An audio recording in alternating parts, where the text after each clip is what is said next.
그리스도인과 비그리스도인, 크리스천과 난 크리스천 사이의 근본적인 차이점이 무엇일까요? 일반적인 차이점 말고 근본적인 차이. 근본적인 차이는 생각의 차이. 즉 다른 말로 하면은 하나님 중심의 사고를 하느냐, 내 중심의 사고를 하느냐, 그 차이. 잠언 4장 23절은 무릇 모든 지킬 만한 것 중에 더욱 내 마음을 지켜라. 생명의 근원이 이에서 남이니라. 그렇습니다. 마음을 지켜라.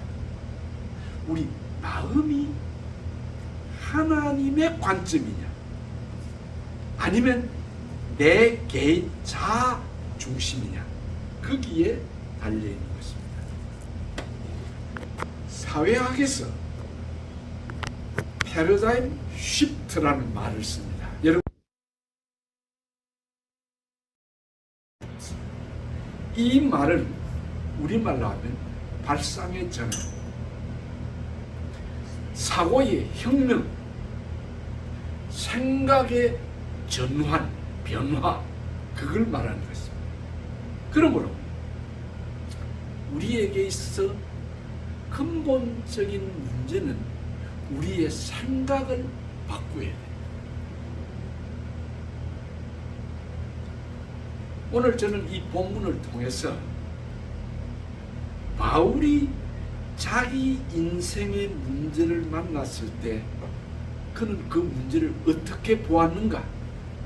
다른 말로 하면 어떻게 바울은 해석을 했는가? 그거를 살펴보려고 합니다. 본문은 이렇게 말합니다. 바울이 말로 다 할 수 없는 신비한 영적 체험을 했습니다. 바울 사도가 겸손하고 우리가 본받아야 될 것은, 오늘 많은 사람들은 은혜를 조금 체험하면 자기를 드러내려고 하고 자기 간증을 하고 싶어서 이렇게 하는데, 그게 아니고 바울은 참다가 한 번도 그의 일생에 한 번 간증을 합니다. 그런데 그 간증을 할 때도 1인칭 내가 이런 영적인 체험을 했다라고 말하지 않고 제3자를 쓰면 어떤 사람이 있었는데 그 어떤 사람이 삼층천에 올라가서 신비한 말로 다 표현할 수 없는 그런 은혜를 체험했다고 이야기를 끌어냅니다. 우리가 참 좀 본받아야 됩니다. 오늘 우리 주위에는 천국 보고 왔다 하는 사람들 얼마나 많은지 모릅니다. 예, 그 참고는 해볼 필요가 있더라고요. 예, 뭐 지옥을 보고 왔다, 천국을 보고 왔다, 다 좋습니다. 그러나 그것은 여기 고린도후서 12장의 바울의 간증과는 격이 다릅니다. 질이 다릅니다. 함부로 여러분 그런 간증, 뭐 나는 천국 보고 왔다, 지옥 보고 왔다, 그런 말씀 듣고 엉뚱한 그런 길로 빠지는 일은 없기를 바랍니다. 그런데 바울은 이런 신비한 영적인 체험을 한 반면에 그의 몸에 육체의 가시가 있다고 그랬어요. 그 육체의 가시란 것이 분명히 무언가에 대해서는 성경이 언급하고 있지 않습니다. 그러나 많은 성경학자들과 신학자들이 이 문제에 바울이 가졌던 육체의 가시가 뭘까? 라고 말할 때 아마도 대부분의 성경학자들은 말하기를 바울이 다메섹 길에서 밝은 하늘의 빛을 보고 그때부터 바울의 안질이, 이 시력이 좋지 않아 가지고 애를 먹었을 것이다, 그런 이야기가 대부분입니다. 그것뿐만 아니라 바울에게는 두통이, 쉬지 않는 두통이 있어 가지고 그렇게 고생을 했다라고 이야기하는 사람도 있고, 어떤 사람은 바울이 그 독신으로 살았기 때문에 그 젊은 나이에 육체적인 본능의 그 정욕 때문에 많은 어려움을 겪지 않았을까라는 등등의 많은 학자들이 추측을 합니다만은 어쨌든 이 육체의 가시 이것은 바울로 하여금 엄청난 괴로움이었습니다. 여러분 우리가 좀 아파 보면 알지 않습니까? 조금 머리만 아파도 얼마나 힘이 듭니까? 제 후배 가운데 목사 한 사람은 두통이 심해가지고 목회를 못할 뻔했습니다. 그런데 그 두통이 심하다는 이야기를 하면서 목사님 내 심정을 모르지요. 그래요. 물론 제가 그 심정을 어떻게 알겠습니까만 참 그런 두통이라는 게 엄청 괴롭던 모양입니다. 바울이 아마 그런 뭐가 좀 있었던 것 같습니다. 그래서 바울 서신을 보면 바울이 서신을 보낼 때 자기가 직접 쓴 것도 있지만 자기가 쓰지 않냐고 대피를 한 게 있습니다. 드디오라는 사람을 통해 가지고 그를 대신 써서 보낸 편지 같은 거 있는 걸 보면 아마도 바울 사도가 눈이 참 나빴던 것 같아요. 여러분 목회자에게 눈은 보배입니다. 저도요 그 백내장 수술을 했습니다. 침침하고 책을 읽으려고 그러면은 머리가 아프고 뭐 글자가 들어왔는데 수술하고 나니까 얼마나 좋은지. 요즘은 이 안경 안 끼고도 성경을 봅니다. 예. 그런 축복을 바울을 못 받았지 않습니까? 우리는 그런 복을 누리거든요. 그런데 그 육체의 가시를 제거해 달라고 하나님 앞에 3번을 간절히 기도했다고 했어요. 3번, 물론 3번만 했는지 안 했는지는 모르겠지만 그 말 뜻에는 간절함이 있다는 뜻이에요. 얼마나 간절하게 기도를 했겠습니까? 그런데 그 간절한 기도의 응답은 하나님께서 그 바울의 육체의 가시를 제거해 주는 것이 아니라 하나님께서 바울 사도에게 깨닫는 마음을 주셨는데 내 은혜가 네게 족하다. 이런 응답을 주신 것입니다.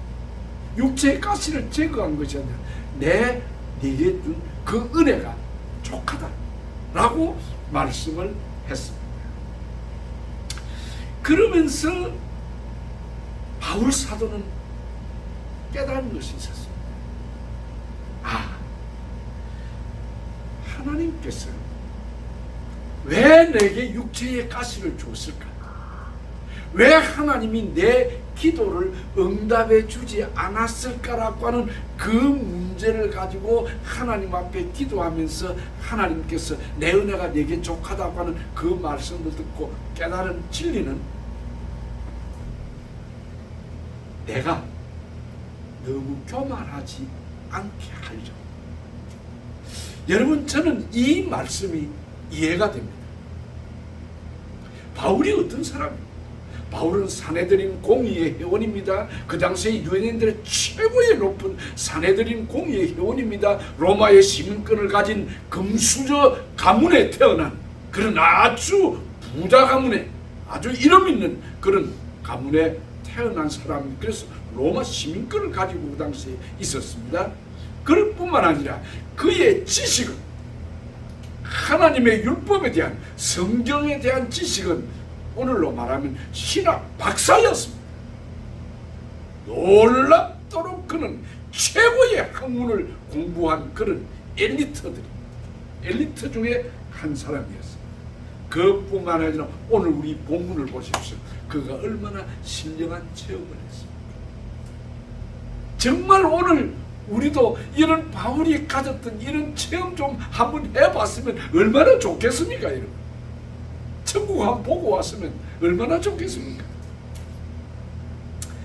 그러니 사도 바울이 말하기를 하나님이 이 육체의 가시를 준 것은 나를 겸손케 합니다. 그리고 그가 깨달은 진리는 하나님의 능력은 약한 데서 온전해진 것이다. 말하자면 내가 질병을 낳고 내가 고통을 당하고 내가 시련을 당하고 문제를 당함으로 하나님께 더 가까이 가는 거예요. 하나님을 더 온전히 부여잡을 수 있는 그것이 된다는 것입니다. 그러면서 그가 자기 문제를 해석을 하기를, 약함은 이 육체의 가시를 내 몸에 준 것은 하나님의 능력이 내게 머무르게 하는 방법이라는, 다른 말로 하면 하나님은 교만한 자에게는 함께하지 않습니다. 그러므로 바울은 육체의 가시라는 이 고통 때문에 겸손한 삶으로 바뀌었기 때문에 그의 몸의 가시를 통해서 하나님의 능력이 자기에게 임하는 것을 알았습니다. 할렐루야입니다, 여러분. 그래서 그가 내린 자기 인생의 문제를 해석하는 그의 결론은 내가 약할 때 강했다. 여러분, 이거를 이 바울 사도의 내가 약할 때 강함이라고 하는 고린도후서 12장 10절의 이 말씀을 성경학자들은 말하기를 바울 신학의 하이라이트라고 합니다. 하이라이트. 말하자면 이 약함이 강함이라고 하는 이 말씀이 바울 신학의 백미입니다. 백미. 가장 아름다운 most beautiful 컨셉입니다. 가장 아름다운 신학적인 개념이었습니다. 그러면 신앙의 눈으로 인생을 보는 지혜란 것이 무엇일까? 이 세상에는 많은 문제가 있고 나도 문제를 만나게 됩니다. 왜 문제가 있는가? 그것은 인간이 불완전하기 때문에. 아담이 에덴 동산에서 완전한 인간으로 지음을 받았지만은 하나님의 명령을 어기고 선악과를 따먹고 범죄한 이후로 완전한 인간이었던 우리가 문제의 수렁에 빠져버리는 그런 결과가 에덴 동산에서 아담의 하와의 범죄로 인해서 그 에덴 동산에 쫓겨난 이후로 오늘 아담의 후손인 우리에게는 바로 이런 불완전한 많은 문제들 속에 살게 되는 것입니다. 그러나 한편 문제가 있다는 것은 우리가 살아있다는 증거입니다. 여러분, 문제없는 사람이 어디 있습니까? 이 세상에 문제 안 가지고 사는 그런 신성같이 그런 사는 사람은 nobody, 아무도 없습니다. 아무도 없습니다. 죽은 자만 문제가 없습니다. 공동묘지에는 문제가 없습니다. 한 가지 문제가 해결되었다고 우리는 이제 문제가 없는 것이 아니라 문제 뒤에 또 문제가 따라오고 한 산을, 문제라는 산을 넘고 나면 또 산을 넘어야 되는 문제가 다가오고 있는 것이고 우리는 죽을 때까지 이 문제 앞에서 갈등을 하게 될 것입니다. 문제없는 세상은 없습니다. 그러나 제가 오늘 여기에서 이 본문 말씀을 통해서 드리고자 하는 말씀은 문제를 만나는 것이 문제가 아니라 그 문제를 어떻게 보느냐, 그게 문제예요. 예, 문제를 만난다고 해서 그것이 문제가 아니라 그 만난 문제를 어떻게 해석하느냐, 그 문제를 만났을 때 어떻게 대응하느냐, 이걸 영어로 리스판스 하느냐, 그 문제를 어떻게 반응하느냐, 그게 중요한 문제라는 것이고 오늘 제가 설교하려고 하는 메인 포인트입니다. 문제는 누구나 있습니다. 그러나 그 문제를 만났을 때 그 문제를 내가 어떻게 해석하느냐, 그게 문제예요. 신앙의 관점으로 본 인생과 불신앙의 관점에서 본 인생의 차이가 무엇일까요? 오늘 제가 설교의 제목이 신앙의 눈으로 인생을 보는 지혜라고 잡았습니다.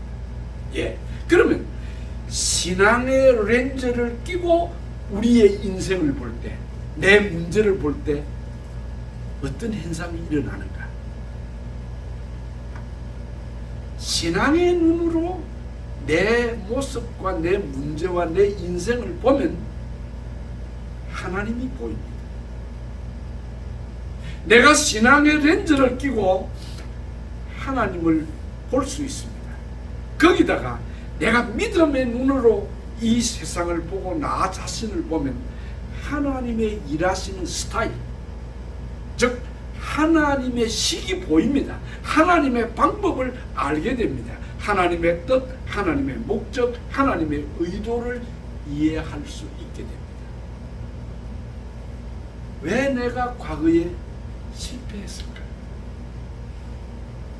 왜 하나님이 내게 질병을 주었을까? 저 같은 경우는 하나님이 왜 나한테 그 몹쓸 암의 고통을 당하게 했을까? 라는 것입니다. 왜 하나님이 그때에 내 기도를 응답해 주지 아니하시고, 왜 하나님이 그때 내가 문제를 만나서 몸부림을 할 때 하나님이 나를 막았을까? 허락해 주지 않았을까? 하는 것인데, 그게 깨달아지게 돼요. 그때에 우리는 신앙의 눈으로 내 인생의 문제를 보았을 때 아하 하고 감탄사를 바라게 됩니다. 무슨 말이냐면, 아하, 하나님이 이렇게 하려고 내게 문제를 주었구나. 하나님이 이렇게 하려고 내게 실패를 하게 하고 내게 질병을 주었고 내 앞길을 막았구나. 내 기도를 응답해 주지 않았구나 하는 것을 알게 됩니다. 여러분, 요셉의 이야기를 제가 자주 합니다. 요셉이 형들 앞에, 형님들 보세요, 우리가 밭에서 단을 먹는데 내 단은 일어서고 형님들 단은 내 단 앞에 절을 하더이다. 근데 그 형님들이 참 꼴깝지요. 기분 나빴습니다. 그런데 어느 날 20년이 지났는데 20년 후에 흉년이 들어서 요셉의 형들이 양식을 사러 애굽에 갔습니다. 그런데 애굽의 총리를 만나게 됩니다. 그런데 첫눈에 요셉은 자기 형들인 줄 알았습니다. 그런데 형들은 꿈에도 그것이 자기들이 죽으려고 그 구덩이에 밀어넣고 자기들이 팔았던 요셉인 줄은 상상도 할 수 없는 거지. 자기들 앞에 무릎을 꿇고 절을 하고 있는 열 형들을 보았을 때에 요셉의 심정이 어떻게 했을까요? 오늘 제가 지금 여기 말한 신앙의 렌즈를 끼고 인생을 보면, 아하, 하나님이 그때 이래서 내 기도를 막았구나. 하나님이 그때 그래서 나에게 허락하지 않고 그때 이런 문제를 주었구나. 아하 깨닫게. 요셉이 그렇지 않겠습니까?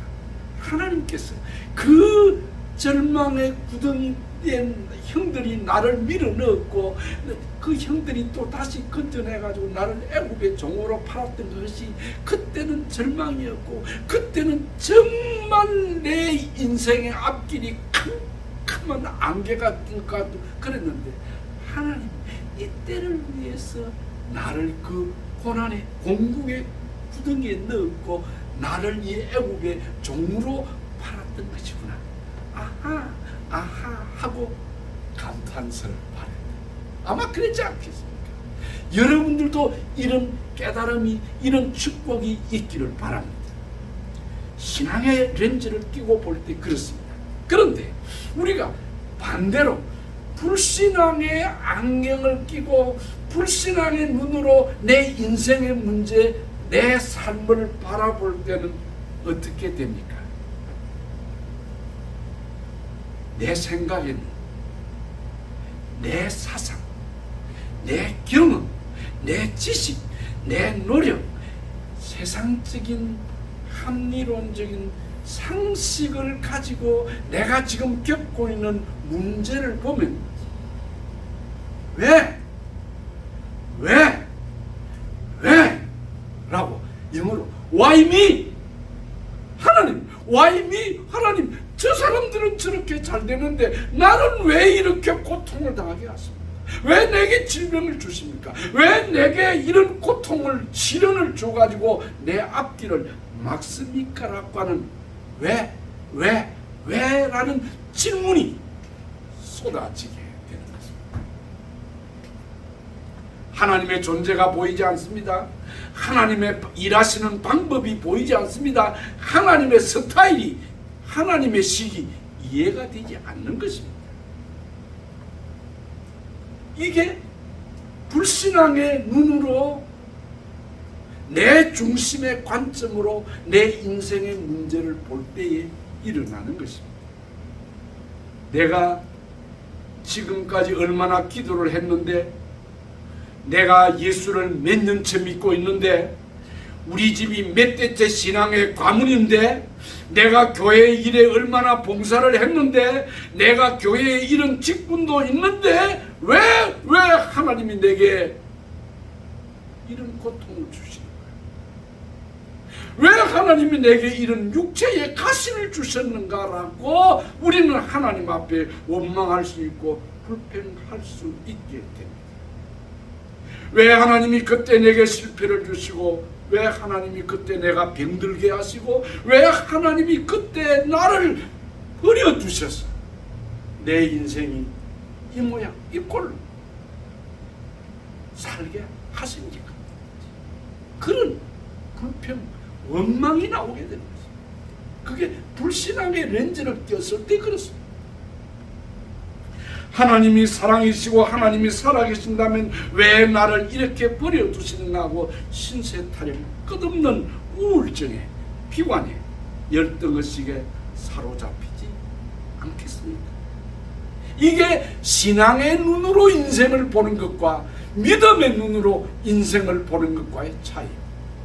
그렇다면 오늘 우리는 이 사도 바울을 보면서, 사도 바울이 그처럼 위대하고 똑똑하고 모든 것을 다 가졌던 금수저 가문에서 태어났던 그 엘리트 바울이, 그가 삼층천에 올라가서 아무도 가볼 수 없는 천국을 보고 온 영적 신비한 은혜를 체험했던 사람인데, 왜 하나님이 그에게 육체의 가시를 주어가지고 그렇게 그가 고통하게 했느냐고 하는 문제를 우리가 신앙의 눈으로, 신앙의 렌즈를 끼고 보았을 때에 어떤 해석이 나오느냐 그 말입니다. 인생을 바라보는 데에는 두 가지 안목이 있습니다. 하나는 거시적인 안목과 하나는 미시적인 안목입니다. 거시적인 안목이라고 하는 것은 망원경식으로 멀리 보는 것, 그걸 거시적 관점이라고 합니다. 그런데 미시적 관점이라고 하는 현미경식으로 내 인생을 보는 것입니다. 흔히들 하는 말로 거시적 안목은 숲을 보는 것입니다. 그러나 미시적 안목은 그 숲을 이루고 있는 나무 하나하나를 보는 겁니다. 이런 안목의 차이가 있습니다. 그러나 우리는 거시적으로 인생을, 내 문제를 볼 수도 있어야 되고, 미시적으로도, 망원경식으로도, 현미경식으로도 우리는 같이 인생을 보아야 되지 않겠습니까? 그런데 우리는 이 두 가지 인생을 보는 이 안목 속에서 우리는 내 중심이 신앙의 눈으로 거시적인 안목을 가지느냐, 미시적인 안목을 가지느냐, 그게 문제인 것입니다. 신앙의 안목. 인생이란 신비입니다. 신비 그 자체입니다. 어떤 말로도 인생은 이렇더라 라고 정의할 수가 없습니다. 이해할 수가 없습니다. 그게 여러분 우리가 살아온 인생 아닙니까? 저 역시 70을 한번 살아와 보니까 참 인생이라는 게 이런 게구나 라고 어렴풋이 참 알 수가 있어요. 어떤 인생이라는 것을 어떤 철학자가 블랙보드에 그 그림을 그리면서 이게 인생이야 라고 할 수가 없어요. 참 인생이라는 것은 신비의 세계입니다. 어느 누가 이 신비한 인생의 문제를 명쾌하게 인생은 이것이야 라고 설명한 사람이 없습니다. 또 할 수도 없습니다. 그래서 인간들은 참을성이 없습니다. 답답해합니다. 그리고 조바심을 냅니다. 왜냐하면 내 인생을 내가 모르니까. 아니 내 인생을 어떤 관점에서 보느냐 하는 것이 확립되어 있지 않기 때문에 조바심이 생기고 참을성이 없고 답답해지는 것입니다. 실제로 인생이라는 이 신비는 저 산에 있는 청렁굴이 마구 이렇게 얽히고 설킨 그 직렁굴처럼 우리의 인생이 그렇지 않습니까? 정말 풀 수 없는 엉클어진 실타래처럼 그런 것이 인생입니다. 그래서 이 우리의 신비한 인생은 세상의 철학이나 세상의 과학이나 아니 세속적인 자연 종교로 가지고는 설명이 안 됩니다. 그러나 만약에 기독교마저도 그렇다고 하면 여러분과 나는 예수 믿을 필요가 없지. 그러나 성경은 분명히 인생이 무엇이라고 하는 것에 대해서 명쾌한 정의를 데피니션을 내렸습니다. 시편 36편 9절에 진실로 생명의 원천이 주께 있사오니 주의 빛 안에서 우리가 빛을 보나이다 라는 말씀이었습니다. 이 말씀이 무슨 말이냐면 하나님의 빛으로만이 우리가 광명을 볼 수 있습니다. 하나님의 광명이 있을 때 우리는 내 인생의 밝은 빛을 보게 됩니다. 그 이어서 시편 119편 105절에는 말하기를 주의 말씀은 내 발의 등이요 내 길의 빛이라고 했습니다. 세상 철학이, 세상의 과학이, 세상의 학문이, 세상 종교가 주지 못하는 명쾌하게 설명을 할 수 없는 인생의 문제를 성경은 말하기를 하나님의 빛 아래에서만 밝게 해석할 수 있다는 것입니다.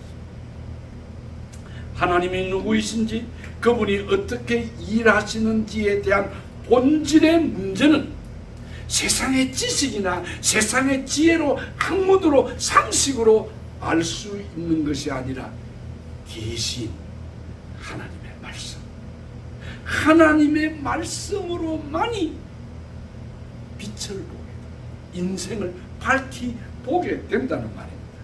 인생은 숨겨진 미스테리 같습니다. 신비합니다. 인생의 신비를 바로 알고 바른 해석을 하는 길에는 성령의 역사가 있어야 됩니다. 바른 판단력, 바른 분별력은 성령께서 가르쳐 주시는 것이고 깨닫게 해주시는데 이것을 가르쳐서 지혜라. 그래서 제가 오늘 설교 제목이 신앙의 눈으로 보는 인생을 보는 지혜라고 말했습니다. 바로 성령이 우리에게 깨닫게 해주시고 그 하나님의 말씀을 통해서 빛을 보게 되는 그게 바로 오늘 우리가 지혜인 것입니다.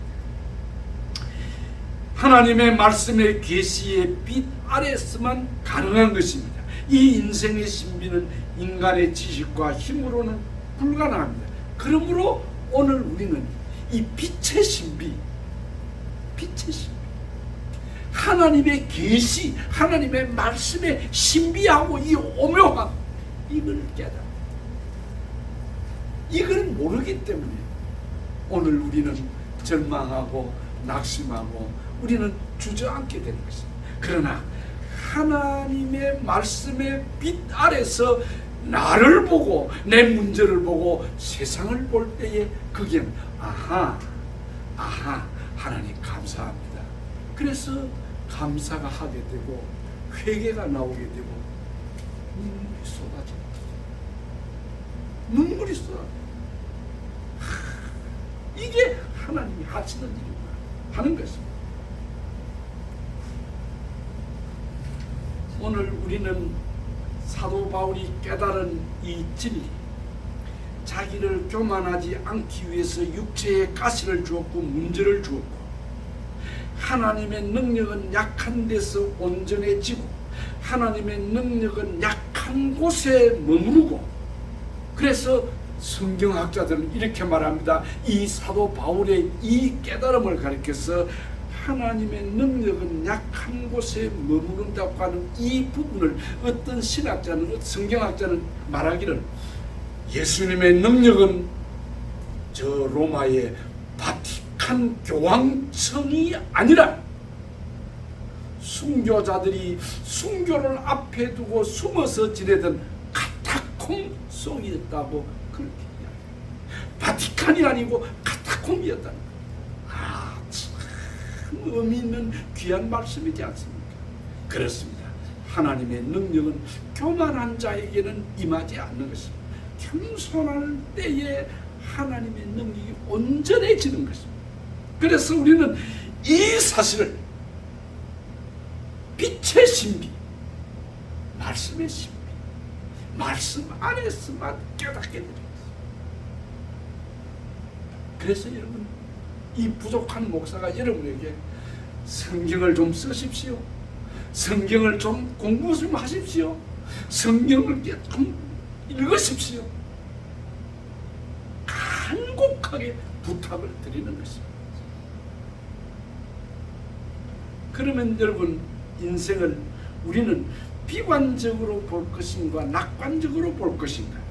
내 인생을 보는 관점이 내 관점으로 인생을 볼 것인가, 나의 문제를 볼 것인가, 하나님의 시각으로 하나님의 관점에서 볼 것이냐라는 문제가 여기서 갈라지게 됩니다. 여러분 잘 아시는 대로 민수기에 모세가 가나안에 입국하기 전에 12명의 정탐꾼을 가나안 땅에 보냈습니다.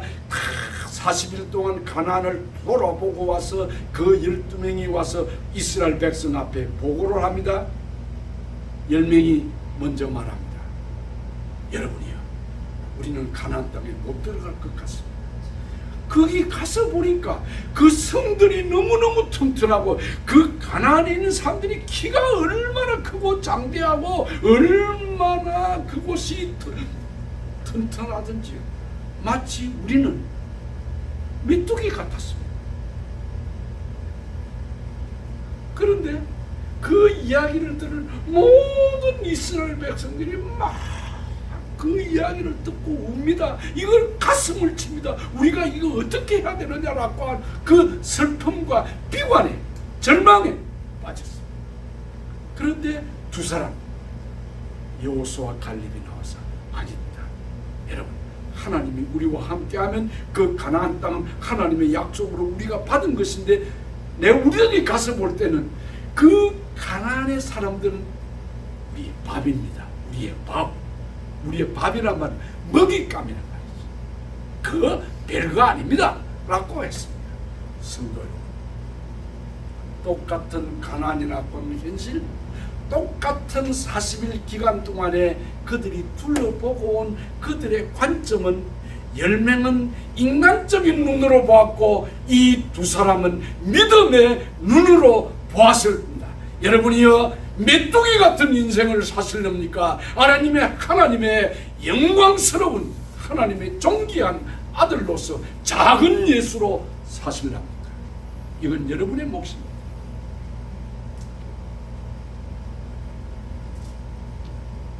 우리는 인생을 보는 관점이 달라야 됩니다. 결론적으로 한 말씀만 하고 마치겠습니다. 여러분, 신의 한 수라는 이야기를 들어보셨습니까? 신의 한 수. 이게 바둑에서 쓰는 용어. 바둑 둘 때에 아주 다 죽었는데, 그 말들이 다 죽었는데 아주 묘하게 한 수를 도왔는데 다 살림. 그걸 신의 한 수라고. 저는 바둑을 잘 못 둡니다. 근데 우리 아들은요, 바둑을 잘 둡니다. 예. 근데 보통 그 바둑을 잘 두는 사람들이 생각이 깊고 머리가 좋다 그러대요. 근데 저는 바둑을 못 둬요. 장기도 못 두고 참 머리가 나쁜가 봐요. 묘수. 그걸 신의 한 수라고 말해요. 우리 일생에서 무언가를 한번 결단을 했는데, 그리고 시도를 했는데, 그 결과가 오늘 세상적으로 시쳇말로 대박이 나고 대박이 터진 거, 그거를 신의 한 수라고 말합니다. 탁월한 선택이죠. 정확한 판단을 한 거죠. 이것은 멀리 볼 때에 가능한 것입니다. 제가 지난번 설교 때 그런 이야기 했죠. 어린아이들이 맞추는 퍼즐 맞추는 거, 그것은 참 어지럽게 탁 조각이 나 있지만 그 퍼즐을 맞추려면 큰 그림을 자세히 보아야 퍼즐을 맞출 수가 있는 것입니다. 신의 한 수라는 이 말을 우리가 기독교적인 용어로 쓸 때에 신앙의 눈으로 인생을 보는 지혜, 다른 말로 하면 하나님의 수로 인생의 바둑을 두는 것, 이게 신의 한 수입니다.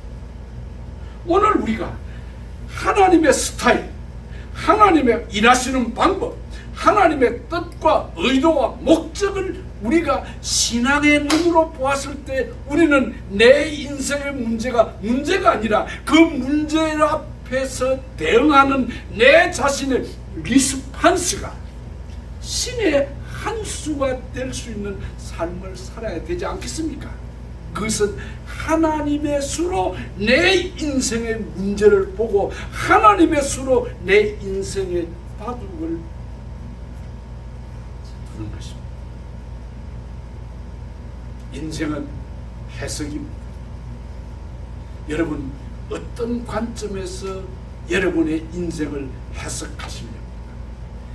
인생의 문제는 그 문제가 아니라 그 문제를 어떻게 내가 리스판스 하느냐, 대응하느냐, 반응하느냐는 문제이고, 내 인생의 문제는 내가 해석하기 나름에 달려 있습니다.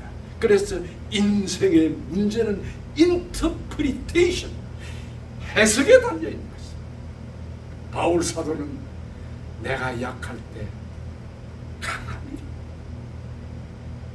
이 말씀이 여러분의 인생에도 신의 한 수가 되기를 주의 이름으로 축원합니다.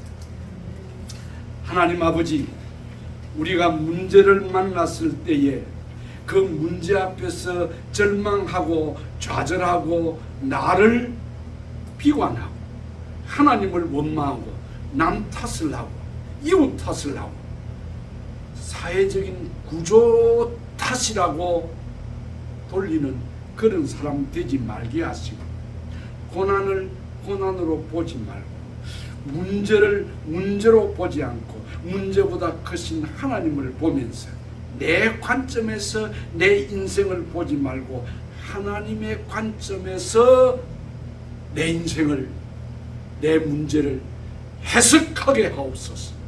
신앙의 눈으로 내 인생을 보는 지혜를 주시옵소서. 성령님이여, 그래서 오늘 내게 주신 이 문제는, 이 절망의 구덩이는, 정말 기가 막힐 웅덩이는 나를 멸망시키는 것이 아니라 나를 변화시키고 이 약함에서 이 고난을 통해서 하나님께로 더 가까이 갈 수 있는 기적의 축복의 모티브가 될 수 있다는 것을 믿게 하여 주옵소서. 예수님의 이름으로 간절히 기도하옵나이다.